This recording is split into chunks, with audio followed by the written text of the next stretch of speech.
propose qu'on enchaîne. Et donc, cette fois-ci, c'est anticorps conjugués, ce que la chimie nous apprend, par le docteur Barthélémy. Bonjour à tous.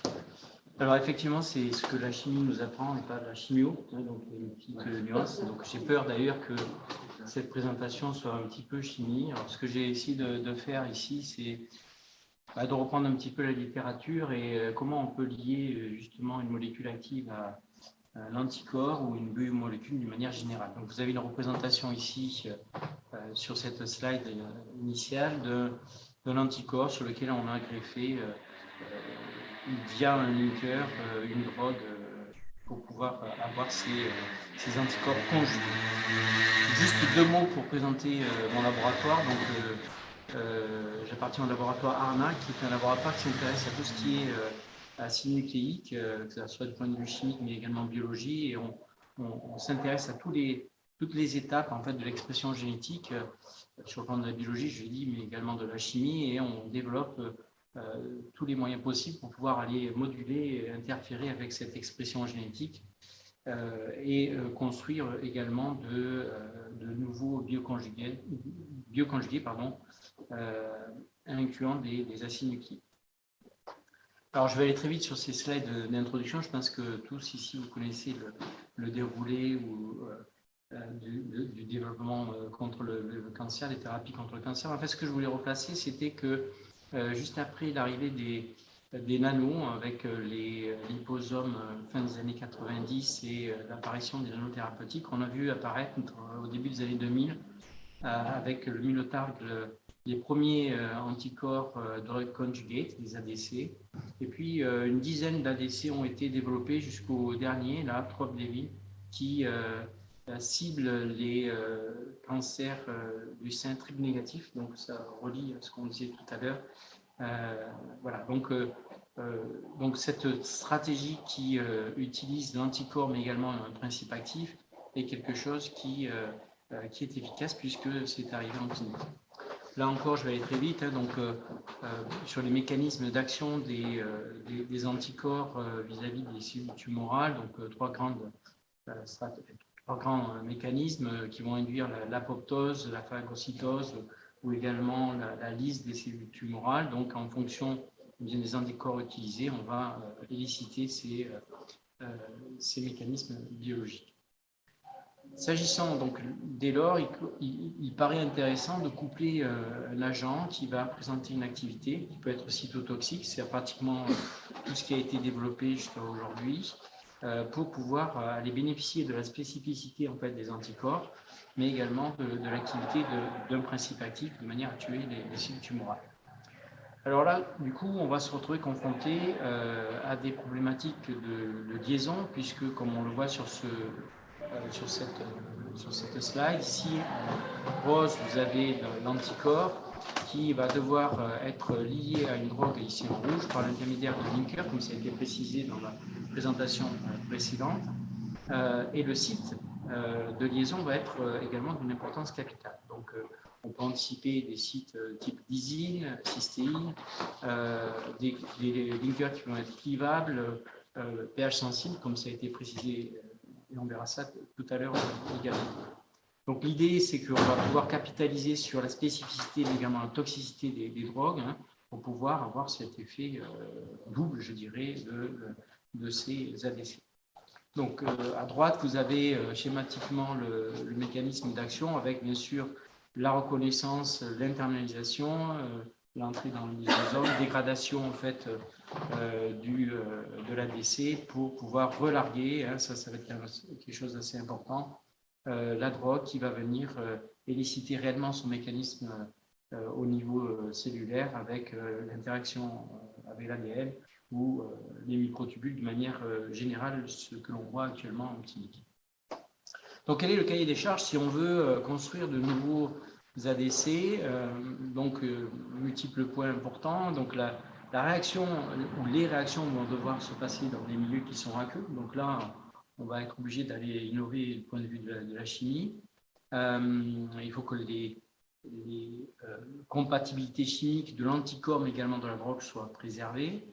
Il va falloir contrôler, et ça c'est vraiment important, le Drug Antibody Ratio, le DAR, qui qui devra être non seulement maîtrisé, mais en plus avec une très faible variabilité en fonction des anticorps. Hein. Donc ça sera quelque chose de très important pour ensuite le développement de ces conjugués. Et on sait que voilà, ce DAR doit être optimisé pour aller jouer sur des paramètres comme l'efficacité, la diminution aussi de l'agrégation des anticorps, mais également le relargage du principe actif qui peut se faire de manière prématurée dans certains cas. On a un impact aussi sur la biodistribution qui peut être constatée dans certains cas. Le contrôle de la localisation du principe actif sur l'anticorps, effectivement, tous les endroits ne sont pas identiques et donc il conviendra de pouvoir éviter les sites de reconnaissance, hein, bien sûr, et puis le contrôle du relargage avec le linker qui va être clivable ou pas. Donc, on trouve plusieurs exemples de liens clivables. Je vais y revenir là-dessus. Et aller capitaliser, je dirais, sur des résidus qui sont sur l'anticorps, comme la lysine, les lysines ou la cystine. Donc, il va falloir réaliser des réactions en milieu aqueux, donc c'est-à-dire former, par exemple, ici, comme on le voit sur cette slide, en utilisant des lysines sur l'anticorps, former une liaison amine. Mais pour cela, il va falloir activer cette fonction acide qui va être utilisable sur la drogue. Et pour cela, on va utiliser des stratégies type hydroxysuccinimide qui sont bien connues pour pouvoir être utilisées justement dans des milieux aqueux, hein, puisque je rappelle que l'eau est quand même nucléophile et donc peut hydrolyser potentiellement ce type de dérivés. L'amine primaire d'une lysine va être, elle, plus nucléophile et va permettre la formation de cette liaison amine. Donc ça, c'est quelque chose qui va être très retrouvé dans la littérature et bon nombre d'anticorps cliniques sont actuellement utilisent cette stratégie-là, donc des rendements qui sont assez hauts. Cependant, par contre, on note que la plupart des anticorps ont quand même pas mal de lysine et peuvent donner des sites de fixation qui sont différents. Et donc, ça peut poser un problème au niveau non seulement du DAR, mais de l'inhomogénéité du DAR en fonction des anticorps. Donc, il faut avoir quelque chose qui va être reproductible.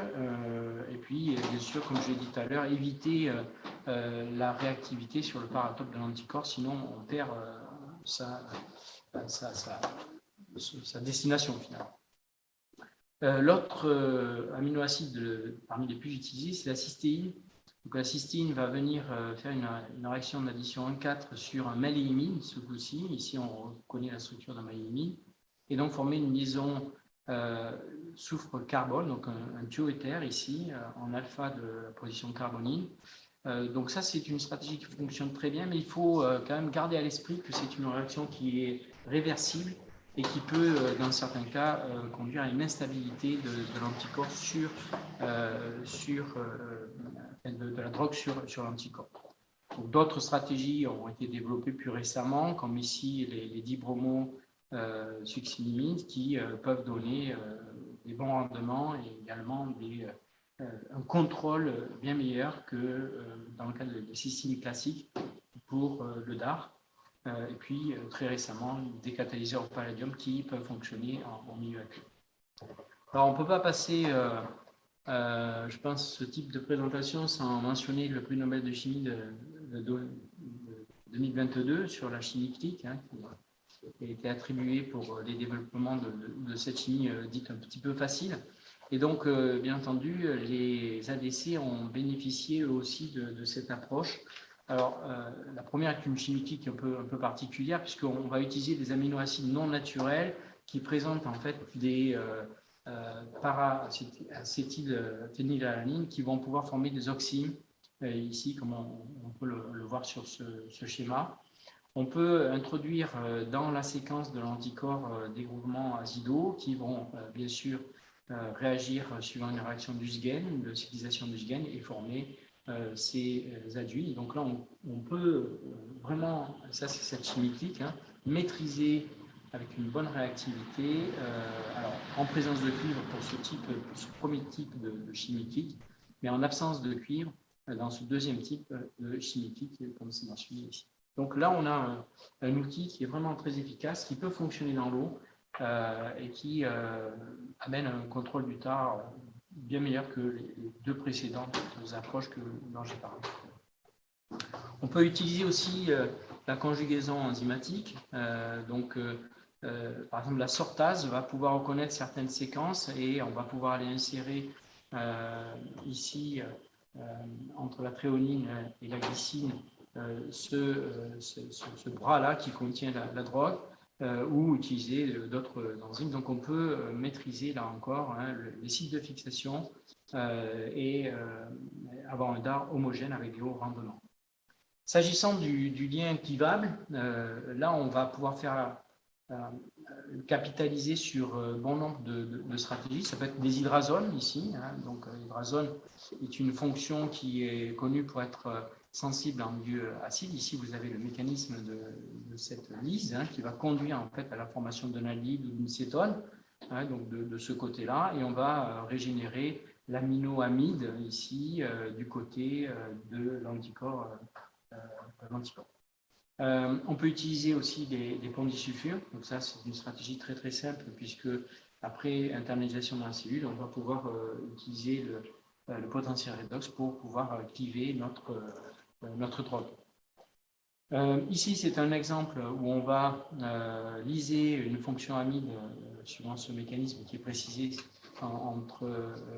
voilà, à ce niveau-là. Donc cette liaison amine qui va permettre de relarguer la drogue ici, la fonction, la drogue de ce côté-là et l'anticorps de l'autre. On peut également utiliser des liens phosphodiester comme c'est précisé au bas de cette slide. Il y a des cas où bien sûr on a pas introduit de linker. Le linker n'est pas clivable par pH, par drop de pH ou par redox, etc. Et donc là, ce qui va se passer, c'est qu'on va capitaliser sur ce qui va se passer dans le lysosome et la dégradation, donc qui va libérer en fait la drogue, du moins la drogue attachée avec cette partie-là. Donc là, il conviendra bien entendu de vérifier que la drogue peut continuer à éliciter son mécanisme d'action, même en portant cette partie-là de molécule qui n'est pas anodine.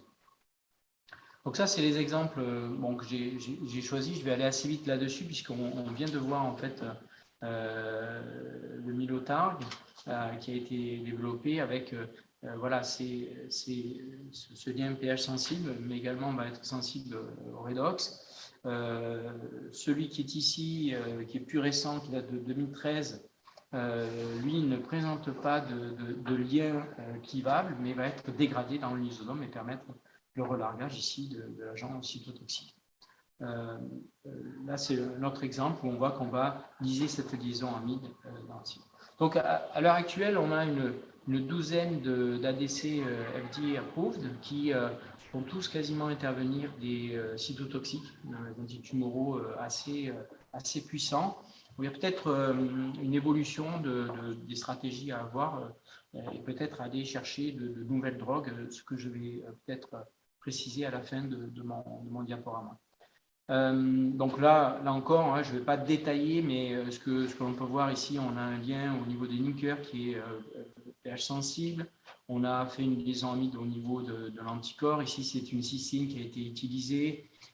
Ici également des cystines, etc. Donc on a en fait différentes stratégies possibles. On a pas mal de potentiel du point de vue de la chimie pour pouvoir créer ces ADC.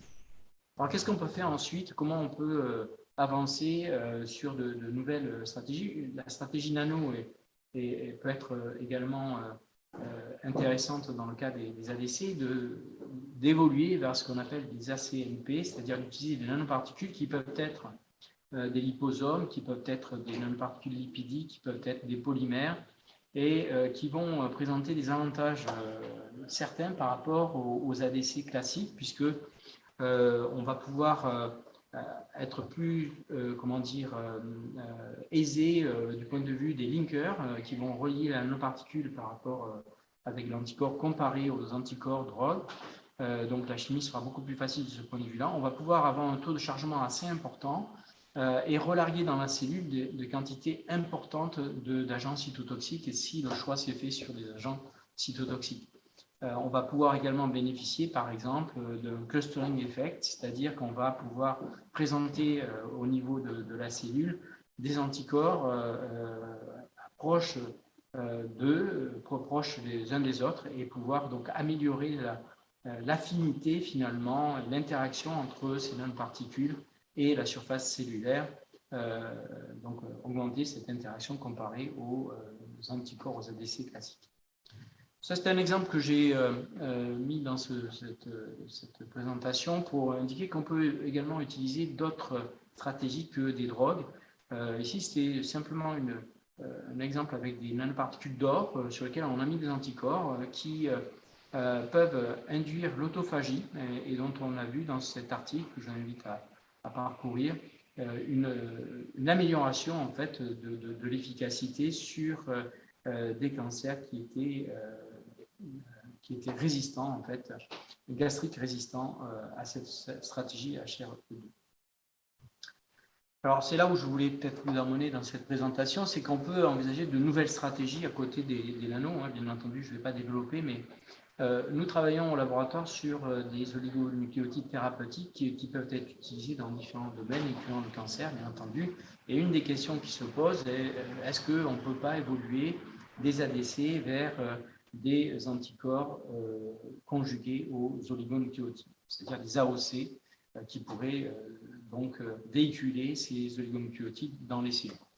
Rapidement, bon, je pense que vous connaissez en fait tout le processus cellulaire qui conduit à l'expression génétique, mais dans une cellule normale, on part de l'ADN, on a le pré-ARN messager, l'ARN messager mature, puis la traduction ici qui permet d'exprimer les protéines. Dans certaines groupes, on l'a vu tout à l'heure avec TROP2, là, une surexpression de certaines protéines qui pourraient être des cibles potentielles, eh bien on va pouvoir, grâce au design d'antisense, de séquences spécifiques, rentrer dans la cellule et venir empêcher à différents niveaux, soit au niveau du pré-ARN messager, soit au niveau de l'ARN messager mature, de différentes manières, en incluant l'action de l'ARNase ou pas, et éviter l'expression de la protéine d'intérêt, du facteur d'intérêt. Voilà. Donc là se pose pour les anticorps, alors je ne vais pas détailler bien sûr toute la chimie qui peut être utilisée, qui en fonction de cette chimie va pouvoir éliciter tel ou tel mécanisme. Mais le domaine en fait est confronté à deux problématiques majeures qui sont la stabilité à la fois des duplex qui sont tombés pour pouvoir aller éliciter l'activité biologique, et également la stabilité des molécules une fois qu'elles ont été injectées. Et puis le deuxième aspect, c'est l'aspect du delivery et notamment de la spécificité, de la vectorisation de ces oligonucléotides. Donc nous utilisons au laboratoire des conjugués, alors notamment des conjugués lipidiques ici, qui sont utilisés dans différents domaines incluant le cancer. Donc on travaille avec la plateforme Hub Oligo financée par INSERM Transfer au niveau national avec le laboratoire INSERM. Sur le design et le développement d'oligonucléotides modifiés qui vont venir donc cibler certaines expressions. On peut également utiliser d'autres stratégies, je vais parler dans le détail, mais bien sûr, les anticorps peuvent être bien entendu utilisés et nous pensons qu'on pourrait jouer un rôle dans ce domaine-là. Alors, est-ce que ça a déjà été fait? La réponse est oui. Il y a des exemples et on peut, là encore, une chimie, il y a quand même un petit peu de chimie qui a été faite, mais assez récemment, je dirais, et qui peut être de différentes manières. On peut jouer sur des interactions ioniques, avec mettre sur l'anticorps voilà, des parties de molécules qui vont être positivement chargées et faire un complexe de charge avec le siRN ou l'oligonucléotide d'intérêt. On peut également jouer sur cette liaison avec la cystéine et le maléimide que l'on avait utilisé tout à l'heure pour mettre l'agent cytotoxique, mais là, sur un oligonucléotide. On peut faire de l'affinité, on peut faire de l'hybridation. Donc, on a toutes sortes de chimies ou de stratégies qui peuvent être utilisées. Là encore, il va falloir, bien sûr, contrôler, non pas le DAR, mais le DOC, ici. Juste pour vous indiquer les enjeux, le challenge que cela représente, mais ici, vous voyez, on prend un anticorps, on peut utiliser la chaîne latérale d'une lysine Et là, on va être obligé d'utiliser un linker qui va être à la fois compatible pour l'anticorps, la chimie de l'anticorps, mais également pour l'oligonucléotide. Donc, ça veut dire qu'on va mettre des entités, ici, les boules jaunes et noires, qui vont avoir différentes fonctionnalités, qui vont agir spécifiquement d'un côté avec la lysine, donc on a un aspect orthogonal, et l'autre côté qui va interagir et qui va réagir avec une fonction de l'oligonucléotide. Donc ça va se faire en 2 temps, on met ce linker, et dans une deuxième étape, on va aller mettre notre oligonucléotide et on va pouvoir avoir notre conjugué. Alors, bien entendu, il va falloir maîtriser totalement la chimie. Il peut y avoir des réactions internes, donc je vais vous passer, ou des dégradations. Donc là, voilà, le message, c'est que c'est faisable. C'est quelque chose qui va être quand même assez fin, puisque là, on va être obligé de jouer avec 2 types de biomolécules. Une produite de manière biologique, l'anticorps, et l'autre produite de manière chimique, puisque les oligonucléotides sont synthétisés de manière chimique.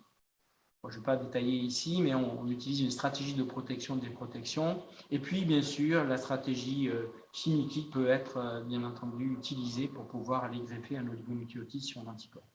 Donc, en résumé, donc, on a de nombreuses stratégies possibles pour la synthèse des anticorps, des ADC. Plusieurs liens clivables. On a des nouvelles options pour la combinaison possible, avec les nanoparticules dont j'ai parlé, incluant les liposomes, les immunoliposomes, les nanoparticules lipidiques, polymériques, inorganiques, etc. On peut également bénéficier des oligonucléotides avec des AOC. Et je dirais que si on le regarde du côté oligonucléotide, les anticorps pourraient résoudre ce défi qui réside dans la biodélivrance spécifique des oligonucléotides dans les cellules d'intérêt. Donc, il y a un double intérêt de 2 côtés, je dirais, du point de vue des anticorps avec l'action de nouvelles molécules actives, et puis de l'autre côté, du côté oligonucléotide, d'avoir la spécificité des anticorps. Voilà, je m'arrêterai là. Merci pour votre attention.